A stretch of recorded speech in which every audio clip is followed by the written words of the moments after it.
अस्सलाम वालेकुम। जैसे जैसे हमारी ज़िंदगी बढ़ती रहती है, हमारे इल्म में इजाफ़ा होता है, हमारे तजर्बों में इजाफ़ा होता है, हमारे फ़न में, हुनर में इजाफ़ा होता है, हमारी सलाहियतों में इजाफ़ा होता है। हम कुछ नेकियां भी ज़्यादा कर लेते हैं, कुछ इबादत में भी इजाफ़ा हो जाता है। तो जैसे ही हम ये सब कुछ हासिल करने लगते हैं या इसमें किसी एक मकाम पर पहुंचने लगते हैं, कुछ मारके मार लेते हैं, तो हमारे अंदर शैतान के एक वसवसे से एक ऐसी सोच डेवलप हो जाती है जिसे हम खुद पसंदी कहते हैं। हम खुद को पसंद करने लगते हैं और जैसे ही खुद को पसंद करते हैं, एहसास बर्तरी का शिकार हो जाते हैं। हमें दूसरे कमतर दिखाई देते हैं। ऐसा लगता है कि जैसे किसी के पास कोई सोच ही नहीं है, कोई अक्ल ही नहीं है, कोई इल्म ही नहीं है, कोई फन ही नहीं है, कोई तजर्बा ही नहीं है, कोई किसी काम में माहिर ही नहीं है।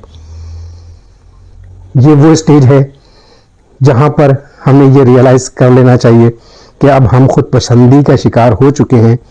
और जैसे ही हम खुद पसंदी का शिकार होते हैं तो दूसरे हमें नापसंद करने लगते हैं, क्योंकि वो हमारी इस सोच को हमारी बॉडी लैंग्वेज से, हमारे रवैयों से, हमारे अंदाज से, हमारी बातों से भाप जाते हैं, जिसकी वजह से वो हमसे दूर होने लगते हैं और हमसे बुरा महसूस करने लगते हैं और हमें नापसंद करने लगते हैं।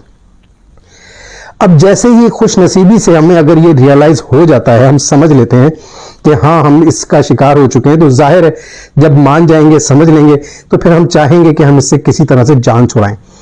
अगर ऐसा रियलाइज हो जाए और महसूस कर लें हम, तो हमें चाहिए कि हम सदका दे दें। सदके के बहुत सारे मानी हैं। हमारे जहन में सदका सुनते ही एक लफ्ज़ आता है कि शायद हमें कुछ रकम देनी है या कुछ जानवर ज़बह करना है या कुछ इस तरह से हम कर देंगे तो सदका हो जाएगा। ये भी सदके हैं, लेकिन जो इससे यहाँ पर जिस सदके का जिक्र है वो है हमारी खिदमात। हमें दूसरों को पेश करनी है, हमें अपने सलाहियतों से दूसरों को फ़ायदे देने हैं, हमें दूसरों के लिए आसानियाँ पैदा करनी है, हमें अपने मशवरों से, अपने तजर्बों से, अपने इल्म से, अपने माल से, अपनी खिदमात से, अपनी सलाहियतों से दूसरों को फ़ायदे देने हैं, उनके लिए आसानियाँ पैदा करनी है।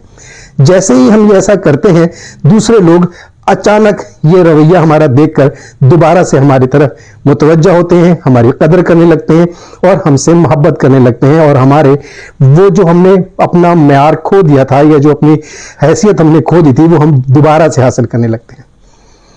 और खुद भी हमें वो, हमारे अंदर भी वो चेंजिंग आ जाती है कि जिससे हम दूसरों को सुनने और समझने की एक सलाहियत पैदा कर लेते हैं और फिर उनसे मोहब्बत करने लगते हैं।